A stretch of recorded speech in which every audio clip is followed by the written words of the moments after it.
I think this line is way too low. I mean, I think the Lions are going to be pushing towards that 1 seed I this agree. year, and they literally revamped every weapon that they had. I mean, they needed DBs.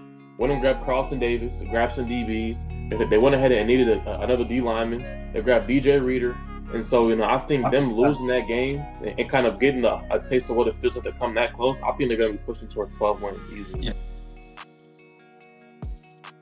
Last week we tackled the AFC. This week we have the NFC. Amir is joining the show. We're going to be going through all 16 NFC teams. Are they going to win more or less than their Vegas betting line? Simple enough, and we're not going to waste any time. Let's get into it here with the San Francisco 49ers in chronological order of highest to lowest.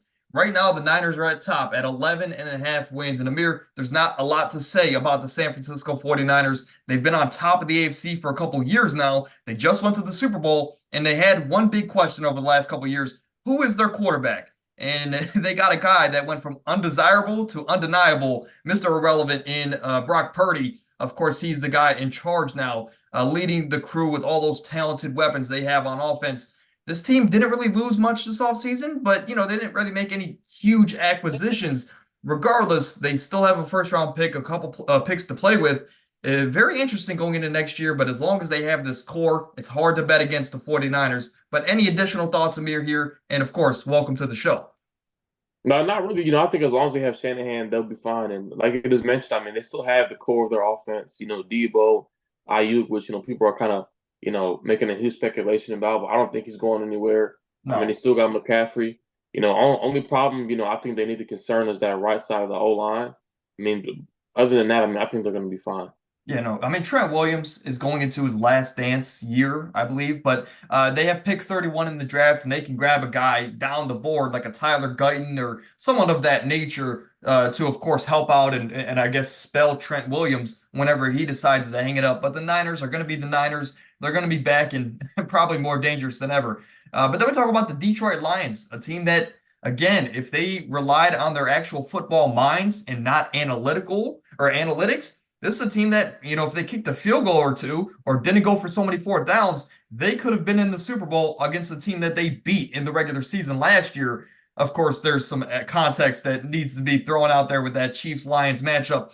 But the Lions, they were a game away from going to the Super Bowl after not winning a playoff game for like 20 years. This is this is just a very solid built team from top to bottom. They have it all, and I think they're just missing one or two weapons offensively to help Amon-Ra and maybe a defensive back. But your thoughts here about the Lions, and do you think they can continue to bite some kneecaps here in 2024? I think this line is way too low. I mean, I think the Lions are going to be pushing towards that 1 seed this year. And, I mean, they literally revamped every weapon that they had. I mean, they needed DBs, went and grabbed Carlton Davis, grabbed some DBs. They went ahead and needed another D lineman. They grabbed DJ Reader. And so, I think them losing that game and kind of getting a taste of what it feels like to come that close, I think they're going to be pushing towards 12 wins easily. Yeah. I'd love to see them get a weapon offensively, right? Of course, Sam Laporta had a huge rookie season, one of the best rookie seasons we've seen out of a tight end, really in NFL history. Jahmyr Gibbs had a breakout year, but he's looking for to take that next superstar leap at the running back position. They still have David Montgomery, one of the best offensive lines.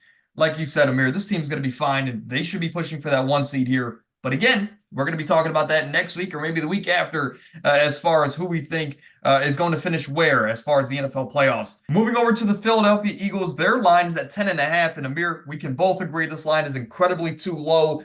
This is a team that 2 years ago was there in the Super Bowl. They dominated everybody, and their quarterback, Jalen Hurts, you can argue he outplayed Patrick Mahomes in that Super Bowl. Then they go into this year, or last year rather, and they're 11-1 or 10-1. Whatever it was. And then they just ran into a murderer's row of teams. They had a stretch where it was like the Bills, Niners, and Cowboys in a row and some other teams along the way. And things just kind of fell apart. This offseason, they ended up losing Jason Kelce. Shout out to him. He's going to be first ballot Hall of Famer. They brought in Saquon Barkley. They brought in C.J. Gardner. Amir, can this team get back to the top of the mountain? To me, I think they're going to clear this line with ease.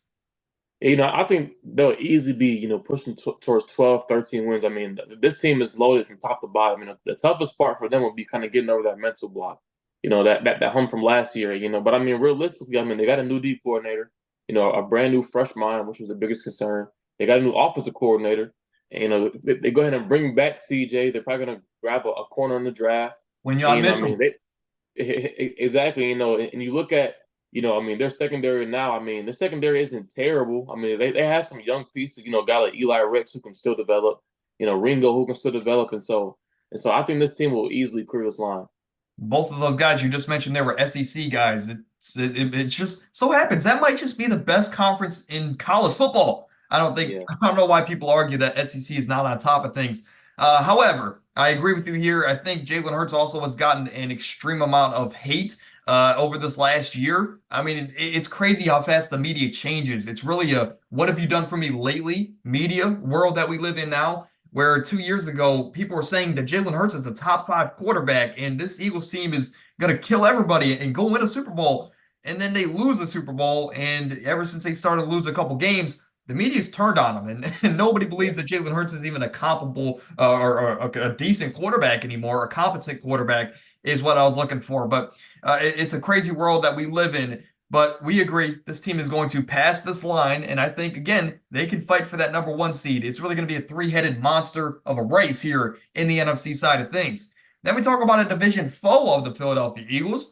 I guess self-proclaimed America's team in the Dallas Cowboys. Last year, I had them at 12-5. Well, they went exactly 12-5.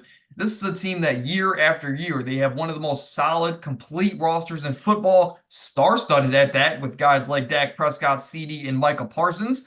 And of course, they're going to get Trayvon Diggs back this year. This is a team that every single year has the pieces come regular season time, and they're always a 10 to 13 win football team. But in the postseason, they can't get over the hump, and that's really been the biggest anchor for the Cowboys in their this last decade or so. They haven't been able to get over the hump. Well, I guess really since the 90s. But as far as the regular season, which is what we're talking about today, it's hard for me to say they don't get over 10 wins. But I will say, saying that the Commanders are getting a little bit better, the Giants, they're going to play them twice a year, and anything can happen within division, especially when you play them twice a year. I'm going to say that they end exactly at 10 wins, but you could easily persuade me that to get them to 11, 12, even 13 wins, which they were very close to last year. But your thoughts here about America's team in what seems like a make it or break it year here for the Cowboys? Yeah, so I think the way they finished last season, I think it'll carry on into this season. I think they're going to start having questions like, listen, is it our quarterback? Is it our coach? Is it our coach? Like, what is it? I think guys are going to pretty much going to start forcing their way out. It's And I their mean, this coach. team has exactly. Last year, I mean, the biggest question for the Cowboys was them beating teams over 500. And they have a gauntlet with teams over 500. I mean, the Eagles got even better. They're going to play them twice. They got the Browns, the Niners, the Cowboys. I mean, not the Cowboys, but they got the Bengals as well, the Yeah. Texans. And so, I think this is going to be tough for this team, big time this upcoming year. And so I have them right at 10 wins. Yeah, I can't see them going lower than 10 wins is a good way to put it. And again, we're talking about regular season. Postseason, they're a first-round exit because that's just what the Cowboys do. But as far as the regular season, I can't see this team going under 10 wins. But I can see them getting 10 to 13 wins is really the range of the Dallas Cowboys. For the Atlanta Falcons, this is a team that needed a revamp, and they got it badly this offseason. They got rid of Desmond Ridder, and so they went from Desmond Ridder to Kirk Cousins, right? A big change there in quarterback. Even though Kirk Cousins is coming off of a bit of a knee injury, he's still Kirk Cousins. He's still a guy that's always relied on his accuracy more so than his agile ability. We know that, right? He's a pocket passer. But he just brings this new life to this team. Of course, they also brought in Raheem Morris, new head coach there to change the identity, and they still have a top 10 pick to address the defensive side of the ball. I'm excited for the Falcons, but more so than anybody, I'm excited for fantasy football players because we can finally draft Kyle Pitts. We can finally draft Bijan and be excited about those guys in 2024. But more so than not, I'm a Gators fan. I am so excited to see what Kyle Pitts can do with a competent quarterback. For the first time, really, he made Kyle Trask look like an NFL-ready quarterback. Amir, Kyle Trask he hasn't even started in the NFL. Kyle Pitts is that special of a talent. I'm excited to see what he can do. But your thoughts here about the revamped Falcons? Looks like you're not as high on them as me.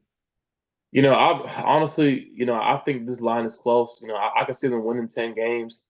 I just still have them at 9. because I mean, based off of last year, kind of how inconsistent they were as an offense. Obviously they ended up revamped, but I think this line is also really close. But I mean, looking at it, I mean, this schedule's pretty easy. So I mean, they could win anywhere from about 9 to about like 11 games. And so, honestly, I'm excited for this team. I've been high on Kyle Pitts, since he was at Florida, and I'm not even a Florida fan. I'm excited to see him finally get a quarterback, finally play. The defense is honestly solid. They got some great pieces, and so I'm excited to see Atlanta as well. And the thing that, well, I can't even say that because Minnesota had a loaded offense. Atlanta has a comparable offensive line, a very good offensive line, right? Defensively, they need a couple pieces in the front seven, but outside of that, new head coach, we know new head coaches typically have success in the NFL because of the fact that nobody knows what they're really going to run. So I'm excited to see what this team can do. But the biggest reason I have them going at least to maybe 11 wins or so is because of their division. I think everybody has taken a step back in that division, or they're just not ready yet in case of the Panthers. But this team has only gotten better, and I think the Falcons are going to be a 3 or 4 seed in the NFC. Now, as far as playoffs, that's a different conversation. But for the regular season, Kirk Cousins can get the job done. For the Packers, this might be the shock of the video, for the simple fact that there has never been a bigger Jordan Love stan on this earth than me, because I was Amir, you can testify to this, right? Even though you might not want to. 4 or 5 years ago, when this dude was at Utah State, I said the best quarterback in the class is going to be Joe Burrow, and the second best quarterback in the class is going to be Jordan Love. Jordan Love was my favorite guy in that class, and I wanted him to go to the Packers or to the New Orleans Saints simply to learn from Drew Brees or Aaron Rodgers. And he ended up in Green Bay. It wasn't my first choice, right? Because I love Drew Brees, but this dude finally got his opportunity. The Packers have this, this formula where they let these quarterbacks grow and develop under, I guess, Hall of Fame level quarterbacks like Brett Favre and Aaron Rodgers. And now it's Jordan Love's turn, and he showed a lot of promise second half of the year. However, this division is only getting better, and the Packers have a decently hard schedule. I think this team can finish right at 9 wins. But again, Jordan Love is so talented. I see a lot of people getting overzealous about this team, Amir, and really hyping them up as like a Super Bowl contender. I'm a big Jordan Love guy. They're not there yet, right? They have the talent in some places, but I'm worried about this team, and I'm worried Jordan Love might come down to earth a little bit this year.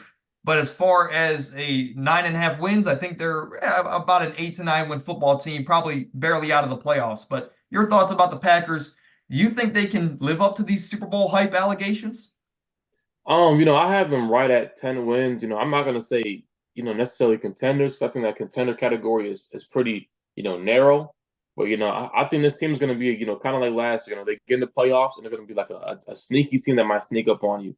And so, I think for them, I think they're going right at 10 wins, maybe sneak in as like a 7 or 6 seed, and kind of, challenge teams at home. The challenge teams, with them on the road. And so, I mean, the team, honestly got even better. But like you just mentioned, there's still some missing pieces. I mean, realistically, their receiving core, it's consistently just a receiver 2s and receiver 3s. Like, there's no, main difference maker, and that's what they're missing. And so, I want to see a guy like T. Higgins, then maybe trade for somebody to kind of be that number one and kind of take control. And I think once they do that, the team can get better. And the other concern is the offensive line needs some huge work. Yeah, no, absolutely. Especially like we've talked about it a lot. This team last year had by far and away the most offensive line combinations in the NFL, and Jordan Love still got this team to almost beating the eventual NFC champions in a playoff game. It's just amazing that Jordan Love had the turnaround that he did. But Amir, like you mentioned there, I think a receiver would be a big addition. And whether if it's Brandon Ayuk, whether if it's T. Higgins, or a guy that I think should be traded this year in Terry McLaurin. You need one of these guys to come in and be the number 1 wide receiver. And I think then if you get one of those number 1 guys, it could be dangerous, right? Even if they got a guy like Stephon Diggs. I look at this team a little bit differently. But given the fact that you, like you said, with Jaden Reed or Romeo Doubs or Christian Watson, none of those guys are true go-to wide receivers. But you have them right at 10. I have them a little bit under, and we'll revisit this here in a couple weeks. But a division rival of them, a team that I grew up watching and I loved because of how talented they were, and we talked about that before the show. And of course, the Brian Urlacher Bears teams. But how good is this rendition of the Chicago Bears going to be? Of course, they have the number 1 overall pick, meaning Caleb Williams, well, basically is a Chicago Bear already. So what I want to do, Amir, you have them going over their Vegas betting line at 8.5 wins. I'm not too sure yet. I can be swayed either way, and we'll talk about that here in a moment because you see here, I have all of their opponents here in 2024, 2025 at the very top. I think Detroit's going to sweep them this year. They're just too complete top to bottom. For the Packers and the Vikings, given the fact that they can improve a lot in the draft here coming up, especially the Vikings, I'm going to say that they split with both of those teams. So their division record is 2-4, and then we get into their home games. If you see a red background, of course, that means a loss. Green, of course, means a win. For the LA Rams, we both believe in them still after Aaron Donald's departure. We think that they can lose that one. I think they can beat the Panthers, Jags, and the Patriots. And then it comes down to the Seahawks and Titans. I'm going to say that they win one of those games because, of course, I'm not going to say they win all of them. They're going to either beat the Seahawks or the Tennessee Titans, bringing their record to 6-6. Then we get into their away games. And I think they lose to the Niners, they lose to the Texans, and they beat the Cardinals and the Commanders. Again, we're going to have an interesting matchup there with the number one and number 2 overall picks. I'm excited to see that, whether if it's Drake May or Jaden Daniels. But that brings the record to 8-8, Amir. Coincidentally, that is their line. And I think it comes down to this game against the Indianapolis Colts. If Anthony Richardson is the player that I think he can be, I think that they're going to go 8-9 because I think the Colts are going to be a playoff team in the AFC this year. And if Anthony Richardson can be the dynamic guy that he is, that's going to be tough for the Bears to stop, especially because given their front seven concerns. But if Anthony Richardson is not the guy that we think he can be, or that I think he can be, Amir, I think this is where the Bears can get over the hump and get their 9th win. But your thoughts here about the schedule and your thoughts about the Bears in 2024. Can Caleb be their guy going forward? I keep seeing people saying, "Oh, Caleb's going to be a bust," which is crazy to me. I think Caleb, is the most NFL-ready quarterback we've seen in a minute. I mean, he already, got developed at Oklahoma, got developed at USC, and so I think for him, he's going into the most perfect system. And you saw how last year, I mean, the Bears are literally, I mean, winning games back to back to back once the defense stepped up, once they got Montez Sweat, and they pretty much bring back the entire defense to go and get Keenan Allen, go ahead and revamp the offense. And so I think, this team is going to win 9 wins minimum. It's going to be close. It's going to be tough, but I think they're going to be right at 9 wins and plus. Yeah, no, absolutely. Especially given the additions that they've had, bringing in Keenan Allen, bringing in some guys on the defensive side of the ball. Of course, DJ Moore is only coming back better than ever. Cole Kmet gave them some good games there at the end of the season. This team is going to be super fun to watch. I want to remind people at home that rookie quarterbacks aren't supposed to play like CJ Stroud, okay? I know Caleb Williams is this generational prospect. Many say that he could be the best prospect we've ever seen, but not all quarterbacks play like CJ Stroud did last year or like Justin Herbert did with the Chargers. Most times, I mean, more often than not, rookie quarterbacks play like Trevor Lawrence did in his first year, or even, hear me out, Bryce Young did last year, where they don't have much help, and of course, without much help, they can't produce like they should be, or at least they have the potential to be on the football field. So let's just keep that in mind. Caleb Williams has the talent, no doubt about it, but is he going to have enough help? Well, it lines up to be that way, but we just don't know how comfortable he's going to be at the next level. But the LA Rams, you talked about it there, Amir. 8.5 wins for the LA Rams. It seems a little bit low, and we both agree. We have them going over this line, but I'll let you take the floor here. Why do you still like the LA Rams after losing maybe the greatest defensive player of all time? I mean, this team is just like San Fran, like I mentioned earlier. As long as they have their coach, they're going to be good. And think about this team, last year, Stafford being hurt, Cooper Kupp being hurt in at the lineup, and they come back, and now they're fully healthy. Stafford's fully healthy for a year. Cooper Kupp's fully healthy. Puka's going to be in his second year after having a playoff game underneath his belt and seeing what he can do on the biggest stage, And so I think this team, I mean, also, defensively, they lost Aaron Donald, but they bring back some key pieces in the secondary. And so I think for this team, they're going to still continue to either, build up the offensive line or the defense to be even better than they were last year. And I think they're going to win, around 10 games easily. Did you see what Puka had to say about Cooper Kupp? Yeah. Yeah, he said he was coming back on a revenge tour, and he was now he's so healthy that Cooper Kupp looks better than ever. And of course, that's your teammate. You're supposed to say those things. But I mean, if Cooper Kupp is going to be, let's say, 70% of his Triple Crown year, there's going to be no stopping this offense because you got Puka playing of course, at an all-pro level as a rookie, as a 5th-round rookie coming out of an Ivy League school. you just don't see it, right? So this Rams team is going to be dangerous, and for the first time in a long time, Amir, they have a first-round pick. So a couple different ways they can go there. But then we talk about Baker Mayfield, maybe the funnest player to have on your team as far as winning. I think he's the Russell Westbrook of the NFL for the simple fact that when he's on your team, you want to win with him. It's super fun to win with him. But when well, I guess if he's also on your team, he can be very frustrating, right? It's a very bipolar relationship with a guy like Baker Mayfield. But their line is at 7.5, and after making the playoffs last year and even beating the reigning NFC champions at the time, I have them going under. I know that they brought back Mike Evans, they brought back Baker Mayfield, but they lost some pieces in the secondary, right? They lost some other pieces defensively. I understand that they can address that in the draft. I don't believe in this Tampa Bay Buccaneers team. I think they have the offense, of course. Rachaad White had a breakout year, but defensively, I'm not sold. And outside of their division, they're going to have a very tough going because they finished first in their division last year. So they're going to have a tougher schedule than everybody else in this division overall. And I just don't buy into it. I can see them finishing as a 7-10 football team. And for that reason, I have them going under the Vegas betting line. Man, I say this line is, max 8 wins. Minimum I say about 6 wins. And I think for this team, like you just mentioned, you said a great fact. I mean, last year, their division was even worse. Obviously, the division now, Atlanta got even better. But I mean, the division is still mid. But like this team, man, they lost some huge pieces defensively. And I think, so even last year, I mean, you go to about, I want to say around week 12 or week 13, and people are bashing Baker, bashing this offense, saying, man, this team can't get it done. And, out of nowhere, this team praises, the fans pretty much praise this team based off of how they finished. But if you look at it and missed it the whole entire season, this team was disappointing. And so I think for this team, I wouldn't be surprised if they end up winning 6 wins. But, having them going over just for the fact that, their schedule was still probably about the same difficulty as last year. And I think they're going to be right at 8 wins, barely at 8 wins. Yeah, and again, I think, like you mentioned there, they started off the year terribly, and I think we all look back at that season with rose-tinted glasses for the simple fact that they made the playoffs and they had a playoff win. And I guess you can always say the mantra, it's not how you start, it's how you finish. But it's Baker Mayfield. As a Browns fan, I can tell you consistency is it's a huge knock in his game. It's something he doesn't always have. But I will say going under 7.5 just feels right.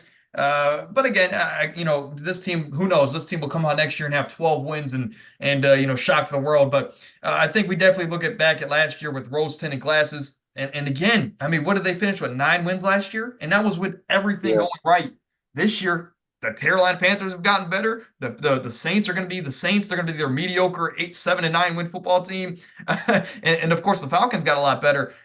Again, I'm firm on that 6-7 win range. But then we talk about the Saints. Not much to say here. They're the New Orleans Saints. Ever since Drew Brees and Sean Payton left town, not much to, get excited about. Chris Olave's here in this offense. Last year, going into the year, they brought in Derek Carr. They thought, hey, Michael Thomas is healthy. Derek Carr's back. Once we get Kamara back from suspension, we're going to be rocking and rolling. They just never really got off the ground. And, of course, another mediocre season for the Saints. But going into next year, of course, I think they're going to add a tackle here in this draft, maybe an Olu Fashanu.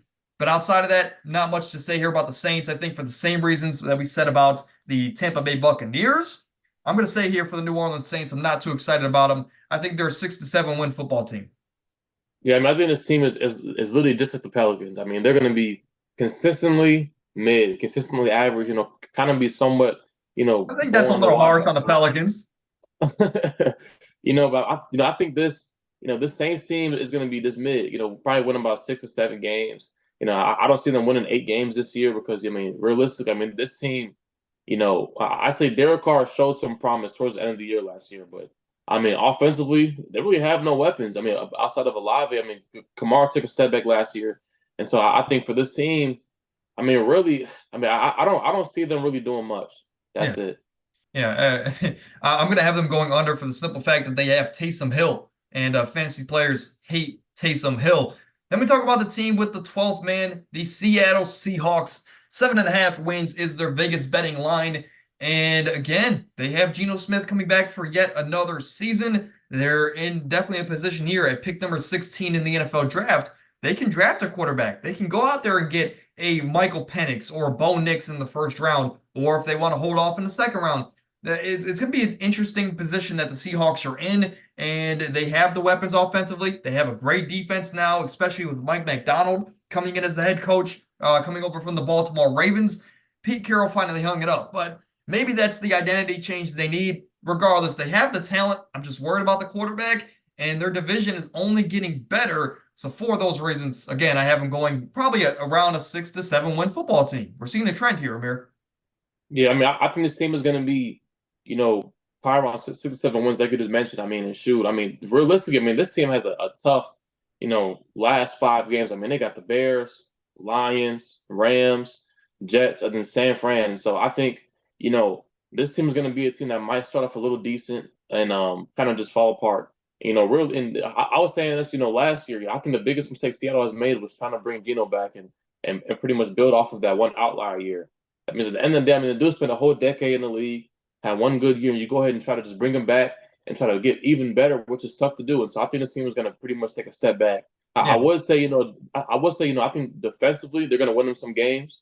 I think they have, a top cornerback duo in Woolen and Witherspoon. And so I think, also having a Mac Donald who's a great defensive mind. So I think the defense is going to win them some games. But I think overall, as a team putting it together, I think they're going to take a step back. Yeah, I would love for them to go be aggressive and get a Michael Penix Jr. because that's a guy that had 5 years of college football. He can start from day one. Or let's say Geno starts the year off bad like he did last year. Throw Michael Penix in there. It gives you a different look offensively, and he's a little bit more accurate, and he has a little bit more power, obviously, than Geno Smith. So I love Michael Penix here. Keeps him, of course, in state. Teams love to play into those storylines. And the Seahawks, again, they could be they could be back on the right track, and we could be, this could legitimately be close to a 10-win football team like they were last year. For the Minnesota Vikings, of course, they're at 6.5, and we have them going over. For me, my reasoning is for the simple fact that I think they're gonna get a quarterback here in this upcoming NFL draft, and whether if it's Drake May, Jaden Daniels, or heck, even J.J. McCarthy, which is the most popular pick at the moment. I think that whoever comes in at quarterback, you're not going to have to do much with all the talented weapons around you with JJ or Justin Jefferson. I was going to say Jay Jettas and Justin Jefferson. But Justin Jefferson, you have Jordan Addison still in year 2 looking to take that next step. TJ Hawkinson still top 5 at his position. They have Ty Chandler. They brought in Aaron Jones. They have a top 5 offensive line. Defense is in question, right? But you have an offensive mastermind to round it all out here in Kevin O'Connell. Whatever quarterback they get, I think they can do the bare minimum and get them to 7 wins. I think this team will be, kind of similar to Tennessee, but with even better coaching. And I think, if they get a quarterback, like you just mentioned, he barely has to do anything. Everything is right in his place offensively. Aaron Jones, like Brock Purdy. Addison. Okay, come on now, but Addison and Addison and Jay Jettas, which is Addison was absolutely amazing last year. When Jay Jettas was out, and so I think. This team could win about 7 wins, not do anything, over the top just yet. But, I mean, honestly, the defense has some questions. But last year, I mean, once the offense, took a step back, the defense honestly played great for, a big portion of the season. And so I think this team will honestly be a solid football team. I think they're going to shock a lot of people. And I forgot to say this about the Seahawks. I kind of hope there's some teams that I just hope that they do bad, like the Tampa Bay Bucks. I hope they do bad. The Seahawks, especially the Seahawks, because I think they could use a Shedeur Sanders or a Carson Beck, whoever one of the next big quarterbacks are in next year's class. If they don't decide to attack that this offseason, I would love to see them, I guess, have some things unfortunately not go their way so they can rebuild in the right way for the future, getting a guy like Shedeur Sanders, or of course, a big-time quarterback in next year's draft. But of course, some things are in question. The Vikings, however, I think they're going to be a team that a lot of people want to see lose, but I think they're going to shock the world and, like you mentioned, get about 7 to 8 wins. The Arizona Cardinals, their betting line is at 6.5, and I am going over for the simple fact that I like Kyler Murray. And if you're this far into the podcast, of course, if you want me to reiterate, we're going to be going through their schedules a couple weeks from now. But this team has the number 4 overall pick, and whether if they trade back to get more first-round talent and more draft picks and more draft capital, or if they just stick and pick maybe the best prospect in the class in Marvin Harrison Jr., I think this team is taking steps in the right direction, even though they lost some pieces this offseason. But again, they have Kyler Murray, and when you have a guy that is an above-average quarterback, It gives you opportunities to win games. And 6.5, again, injuries can happen across the league. And if the Cardinals stay healthy, that could be the only reason I need. But your thoughts here about Arizona? Arizona has a decently tough schedule this year. And, I think for this team, they just aren't there yet. Even if they grab Marvin Harrison, I think that they aren't there yet. I think Kyler still doesn't have enough around him, which I think Arizona, kind of has to, place more pieces around him. I think defensively, they're still not there yet. And I think for this team this upcoming year, even if they go ahead and have a great draft, I still don't think that, they're probably a year out from actually making some noise. Yeah, but I guess that's the power of a good quarterback. But then we talk about the New York Giants. It's kind of hard to see their logo, but it's the New York Giants, right? And they have the what they have the sixth overall pick here in the NFL drafts coming up, and their Vegas betting line is at 6.5 right now. We don't know who their quarterback's going to be. Right now, they're meeting with every single draft, of course, every single quarterback in the class worth the number 6 overall pick. Of course, outside of Caleb Williams, because Caleb Williams only had one interview. But they're interviewing a lot of quarterbacks. They're interviewing pretty much everybody that they can get their hands on because they don't know where they're going to go here in the draft here, which is a good and a bad thing. However, their line is at 6.5. I think it's incredibly too high. I think that the Giants, let's say they get Malik Nabers at number 6. I think it's better suited for this team to ride with Daniel Jones next year, give him one last shot. And if he doesn't pan out, well, you get rid of Brian Daboll, you get rid of Daniel Jones, and you start fresh with a new quarterback and a new head coach, and you still have Malik Nabers and some other pieces on this team to rebuild with going forward. But as of right now, I think 6.5 is incredibly too high. You obviously brought up a great point. I think, kind of draft somebody like Nabers, right? You keep Daniel Jones for a year, which I think he'll struggle this year again. This team will probably end up tanking or losing a lot of games. Then next year, you go ahead and maybe get a guy like Shador or Carson Beck, and you got Jalen Hyatt and Nabers, a great receiving duo. Yeah. And, defensively, you still have some pieces defensively to kind of build off of that. And so I think this team this year is going to be, kind of at the bottom of the barrel, struggle a lot. I'm not high on Daniel Jones, I'm sure you aren't either. And so I think, for New York, it's kind of just a kind of see what they could do type of year. Yeah, and it's a shame that you didn't mention Wan'Dale Robinson. I love him, and I actually think he's better than Jalen Hyatt, regardless of if he is or not. I think the biggest thing about Daniel Jones is that he hasn't had help. He hasn't had the weapons around him. But this year, especially if they get a guy like Malik Nabers, they then have 3 to 4 solid receivers. And of course, that's a step in the right direction with their solid offensive line. The Giants, there's no more excuses for Daniel Jones here, is my point. If he doesn't at least show the flashes of being their guy here in 2024. For the Commanders, their division rival, they have the number 2 overall pick. Whether if it's Jaden Daniels, Drake May, or who knows, maybe they take J.J. McCarthy. They're going to have a new quarterback here in 2024. But I will say, I think Marcus Mariota is their quarterback at the moment. So, maybe that's a telling sign that they're going to go out there and draft Jaden Daniels. Regardless of that fact, they've lost a lot over this last year and a half. And I think this team is going to fall apart in 2024, regardless of their quarterback situation. I think a guy like Terry McLaurin is going to be traded this year. I think Jonathan Allen, maybe he could be on the move as well. Interesting season for them coming up, but new head coach. They brought in a lot of veterans. Maybe they shocked the world, Amir, but we have them both going under 6.5 wins. Yeah, I have been going under. I think this team, is nowhere near close to being there yet. I think whoever is in there, obviously, they're going to be in a tough situation. And, I think, realistically, this team is missing so many pieces. I doubt McLaurin stays. I'm pretty sure he's going to be either traded or end up, leaving soon. And so, this team really just needs to just let time run its course, to be honest. Yeah. That's really it. But Dan Quinn, second time as a head coach. Last time he was a head coach, we know his highlight was that 28-3 Super Bowl loss. But let's remember, Dan Quinn got them to the Super Bowl. That is, of course, worth note. But maybe he can rekindle some magic there in Washington. For the Panthers, they're at the very bottom of the list here at 4.5 wins. Last year, they traded a boatload, and I mean a boatload. Couple first-round picks and their number 1 wide receiver for who they thought was going to be the best quarterback in the class in Bryce Young. I think it's a little bit too early to tell, even though C.J. Stroud he's going to make it incredibly hard for Bryce Young to come back and have the argument as the best quarterback in the class. Regardless, Bryce Young had no help last year. He had no blocking. He had no separation from his receivers. His defense sucked. And they just went this offseason. They traded Dante Jackson and they lost Brian Burns. There's not a lot going right for this team at the moment, but I think 4.5 wins, given the fact that I think Bryce Young can bounce back this year, I think they can get at least 5 wins. And I would be betting that here. I might actually do that in real life, to be honest. I mean, I think, I was kind of in a weird place to kind of, put this team over or under. I'm not really sure. I mean, the team didn't get better all around. I'm high on Bryce Young. I want to believe in them to get them 5 wins, but I mean, this team is making it hard for me to really put them over 4 wins. I mean, the team is still trash. I mean, the only major move they made was getting Deontay Johnson, which, I mean, he struggled in Pittsburgh big time. Robert Hunt, I mean, they addressed the offensive line as well. Yeah, also, but it's like defensively, they still suck major. I mean, they still have no main number one receiver, and so I believe for this team, I think they still have to continue to be ready to be patient for Bryce Young. Be patient with him and let him develop and kind of just keep on trying to build talent around him.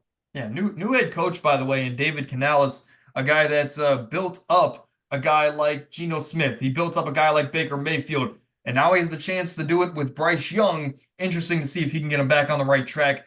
But that is episode 162 in the books. I do want to throw this out there before we close off the show.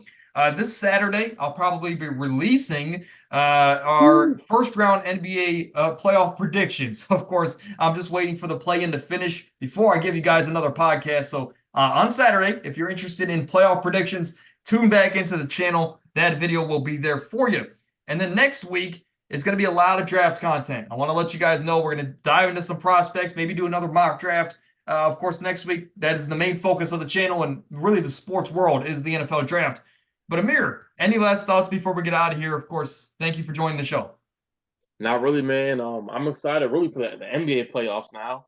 And, I'm trying to cope with the NBA being on right now. We're waiting for the NFL to start next year, which is a long way to go, but I'm excited. Yeah, no, absolutely. And also be on the lookout because starting in May, we're going to be going to a different schedule as far as podcasts and a lot of fantasy football content is going to be coming your way early in May. We're getting after it this year. But until then, stay happy, stay healthy. We're out of here.